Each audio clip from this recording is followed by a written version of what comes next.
Hello everyone. As you can see, I definitely have a much better setup right now. I finally got my ring light in the mail. Like I've been promising you guys that I was going to have a much better light source. And now it's here. I have a whole little setup now with my tripod and my phone and everything. And I'm hoping that the quality of this video ends up being so much better than the ones that I've had in the past. So that was really exciting. And since I have it all set up and ready to go, I just wanted to make a little video to basically announce that my quality is going to be so much better than what it was.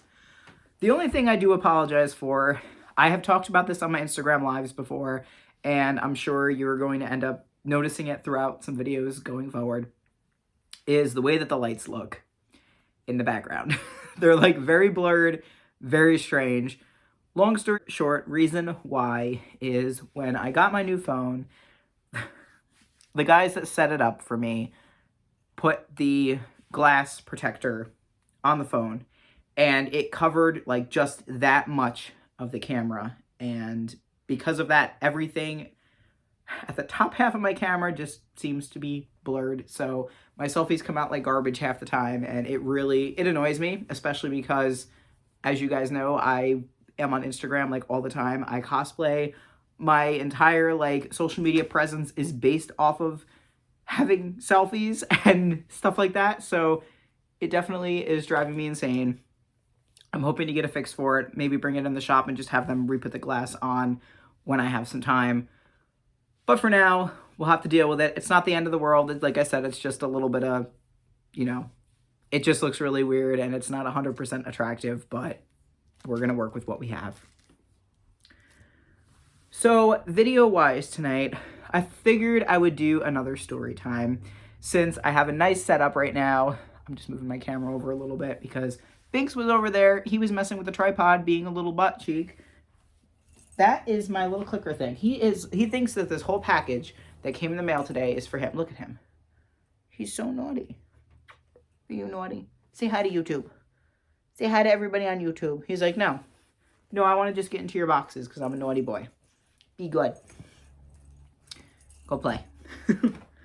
So tonight I figured what I would do is a story time because I do have this nice setup tonight and I feel like something short, quick, and fun might be worth it. So for story time tonight, I was thinking about a few different things that I could talk about. There definitely were a lot of different vacations gone wrong and stuff like that. But I thought that maybe tonight I would talk a little bit more about a paranormal story time that ended up happening. I know I had mentioned a while back that I was going to talk about stuff like this. I did on my one Instagram live a while back, and people were really interested in it. They actually thought that we actually went off on like this tangent talking about it for a while after one of my stories ended, and other people were sharing like their paranormal experiences and everything, and it was really interesting. It was a lot of fun. But the one reason that I've been holding off on these kind of videos is because every time I tend to talk about this stuff, things start to happen again.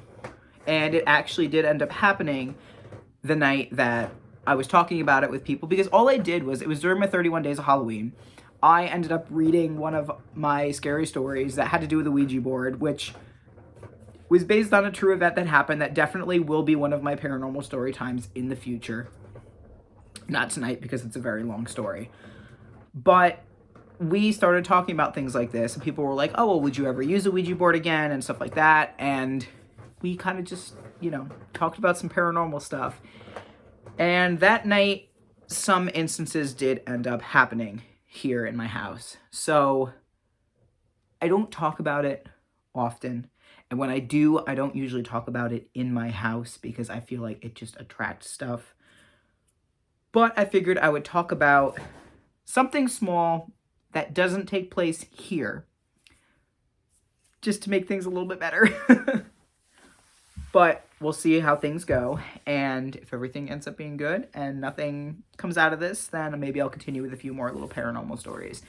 So definitely grab yourself a drink, grab yourself a snack, and we're gonna talk about some creepy stuff that happened quite a long time ago. So, one of the big things that I think I want to talk about for this story time is when I lived in Boston. Now, I never really had any experiences when I was living there for the most part.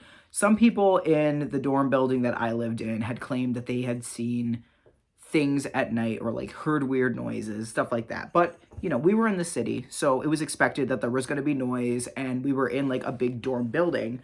So, people are around, people are up all night, it's college. So I was living in a suite. Thankfully, my college, it was a private school that I went to, and we had really gorgeous dorm buildings. So we were able to have suites in the middle of the city. We had a giant living room, a giant bathroom, and then we had a separate bath in its own little like closet area, but there was basically another shower that was there. And depending on the size of the suites, there were like 2 to 3 bedrooms. And we also had a kitchen. So it was a very gorgeous living situation. And I miss Boston. I miss my suite. I miss everybody that I lived with there. But I don't know, like people in our building claimed that creepy stuff would happen from time to time. I never really experienced much. Definitely my first year, I didn't. Into my second year, a few things here and there.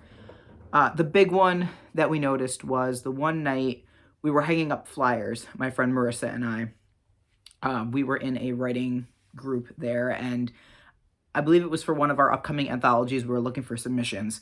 And basically, we would go through our entire dorm building on every floor and hang flyers promoting this so that people would submit their work, or if people wanted to be on like the committees to read the work, things like that.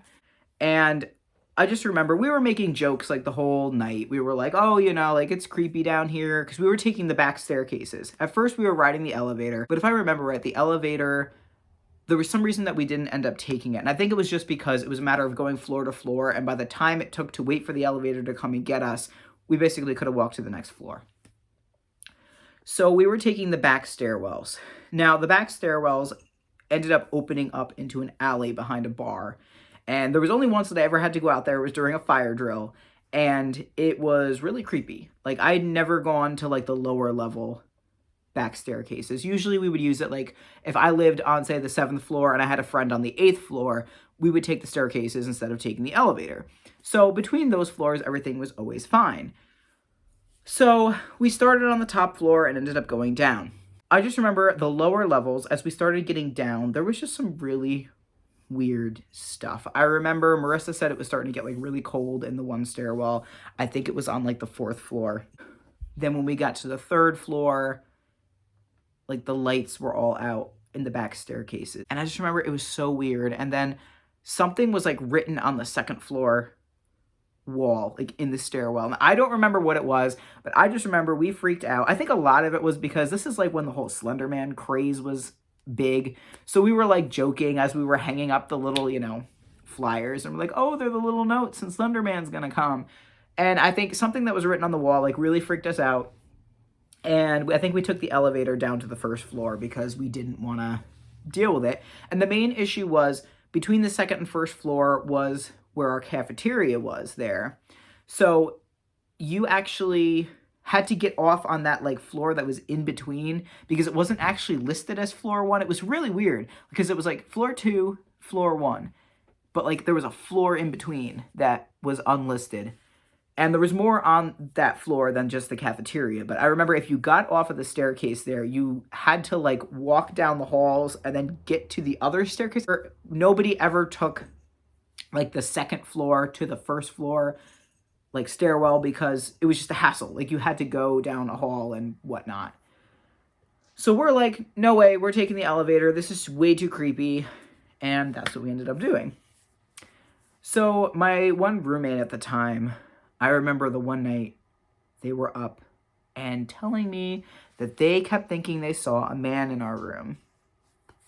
Now, that creeped me out because we had just gotten over talking about like shadow people and stuff like that. So at first I'm like, all right, we probably scared ourselves into like imagining these things in our room and whatnot, because we had the light from like the city coming in, and I was like, well, maybe it's just causing shadows and they're seeing things.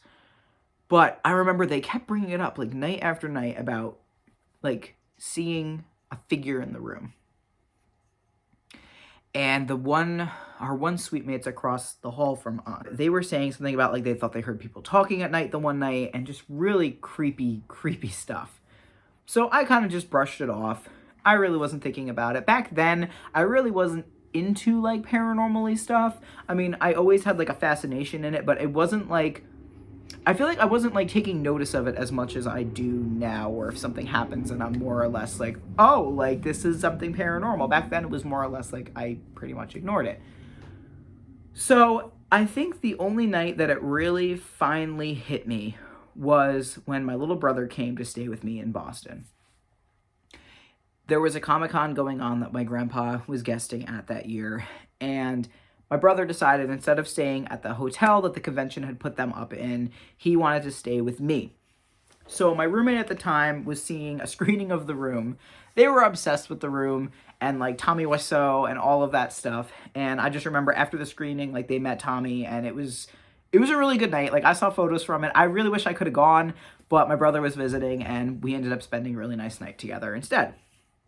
So we fell asleep probably like 1 a.m. My roommate came back about 2. And of course woke us up because they're like, oh my God, like look at these pictures of me with Tommy, and like showing video footage and stuff. It was really cool. So we ended up like talking for a while, and then we fell back asleep. And I don't think we were asleep that long. So it was probably around 3 a.m., which of course is like the time that all this stuff always seems to tend to happen. But I remember my brother woke me up. We were sleeping in the same bed because there was really nowhere else for him to sleep. Back then he was much smaller than he is now. Like now he's like a giant. So back then, you know, he was probably like 13, 14 years old. So he was smaller because my brother took a while for his growth spurt to kick in. So he was small for a while.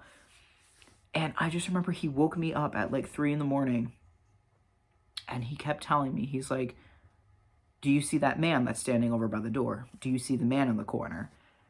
And for the first time, I just thought of like my roommate and how my roommate was always like, I keep seeing a man in our room, like, you know, in the middle of the night. And my brother had never, like, I never talked about this stuff around my brother. I never talked about this to anybody because I was kind of just like, my roommate's probably seeing things. You know, we've been up late, you know, we would eat late. Like we would go out and get pizza at like 1 a.m. and like eat a whole pizza pie and, you know, all this crazy stuff. So I was like, you know, when you eat late and you do stuff, sometimes you see things that aren't there. But I just remember my brother was like, he kept saying it. And the thing with my brother is, I don't know, like he sounded genuinely scared. It wasn't like he woke up and he was like, you know, talking in his sleep. I could tell he was genuinely scared, and he just kept saying it. He's like, do you see that man in the corner? Like, look at the man in the corner. And I never did. I never turned. I never looked in the corner. I just remember looking at my brother and like trying to face the wall at that point and like get him to face the wall because I didn't want to think about it. And I was like, no, just go to sleep. Just go to sleep. I was like, you know, we got to get up early for the convention. Like, just go to bed. And he did. He ended up falling asleep. But I never bothered to turn and look. And I'm terrified, like, if I did bother to turn and look, what I would have seen. If I would have seen something. But with my luck, I probably would have. And then I probably wouldn't have wanted to stay there anymore. And I would be like, I'm coming back to New York. I'm done with Boston. No thanks. But just the fact that my brother was seeing something in like the same area of the room that my roommate was and saying that it was a man. So come to find out, I think I found this out the following year. I was living in a different suite in that dorm building that year. I think I was on the top floor. But the big thing that bothered me was I ended up finding out through friends and just through some books in the library, because there was like a whole like history on our college there. So I was like, all right, let's look at this and like, you know, figure stuff out. Was that right across the street from us was the Boston Common. And literally right outside my window that year that, you know, my roommate was saying that they had seen robbed a man and things like that. We overlooked the graveyard that's there. There's like a very tiny little cemetery that's there from like early back. But apparently in the trees right across the street from where my room was then was used for like hangings and stuff during the witch trials. A lot of that was happening in Salem, but Salem was literally right across the harbor. And a lot of this was taking place in Boston. And there were a lot of graves there. Some of them are unmarked, apparently. I don't know. Like, it was really creepy. And I was like, well, that would explain a little bit. But then come to find out when I was doing more research on my college, I think I did this after I graduated. I found out that there were a lot of people that were seeing things in the dorm rooms in the building that I was in. And how people would say that, like, you know, sometimes you could hear people's voices, or you would hear people walking down the hall, or like walking around the suites at night, and how people would see like shadowy figures. Or one apparent person like thing that I read too was that like you could see like in the trees, if you were on the lower level, people would see like silhouettes of like people hung in the trees. And that freaked me out. I'm like, if I lived on the lower level and I saw that, no way. I'd be back in New York in a heartbeat. But I think the scariest thing that I experienced there, aside from like the whole back stairwell thing, because I feel like we pretty much scared ourselves at that point. Like, we scared ourselves into this. I think the thing that bothered me the most is one night, this was my final year there when I was living on the top floor. I remember I was alone in my suite and I heard somebody like calling my name. And I heard somebody, I was in my room and I had the door closed. And I heard somebody walking up and down the hall of my suite. I remember going and like, because I used to work with like my lights off. I used to left the lights off if I was there by myself and everything. And I just remember going and turning all the lights on. And I lit the whole suite up, and my suite mates came back, and I remember they were like, wow, like for once you don't have the lights off because, you know, you're like a vampire hiding in the dark, because a lot of the work that I did, I like to do in the dark, because I was doing a lot of writing and things like that. It's just causing trouble. She's up there bothering my fish. They know I'm trying to make a video. I'm trying to make a video, you know. They're so naughty. They're so naughty. But that, I think, was the scariest, because I heard a voice, it said my name, and I heard walking in the hallway of my suite when nobody else was home. And I remember telling my suite mates that, and the one I remember was kind of like agreed with me, like knew that something was up, because they claimed, you know, that they had heard noises in the night before. So it definitely was creepy. And that year also, the really creepy thing that year, I always thought it was just the suite mate in general, but something really weird ended up happening with one of my suite mates that year, who was, let's just put it to the point that they got so creepy, we had to go to our RA to talk about what we were going to do. But I think that's going to be a separate video. And I don't know if it has anything to do with the stuff that was going on in the suite with the voices, and if our building really was haunted, because apparently that building is listed on Boston's like haunted buildings. So I definitely know it was haunted. I don't know like the extent that we were haunted. Like I said, there were only a few little things that popped up that I ever dealt with, but other people there have claimed they dealt with a lot more. But my senior year, something really weird did happen with one of my suite mates, and I'm wondering if it has anything to do with the hauntings that were going on there, because that was the year that I did hear the voice and the person walking around in the hallway. And ooh, it just gives me chills thinking about it. So yeah, that was my quick little paranormal story time. Wasn't really quick. I know we're going over 20 minutes, but that's okay. So like I said, this wasn't something crazy that I wanted to talk about. I just wanted to do a paranormal story, but I really didn't want to talk about anything that was going on that I've experienced here or like in very recent years just yet, because like I said, every time I tend to talk about it, something ends up happening, and I kind of just want to take it slow. But I figured my time in Boston, mentioning that little tiny incident that I had, might be a good way to segue into it.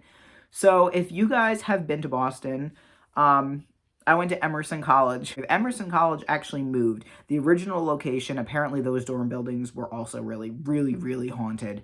And then they ended up moving to their location now on the Boston Common. Like I said, the Boston Common, the area that we lived on, is said to be haunted.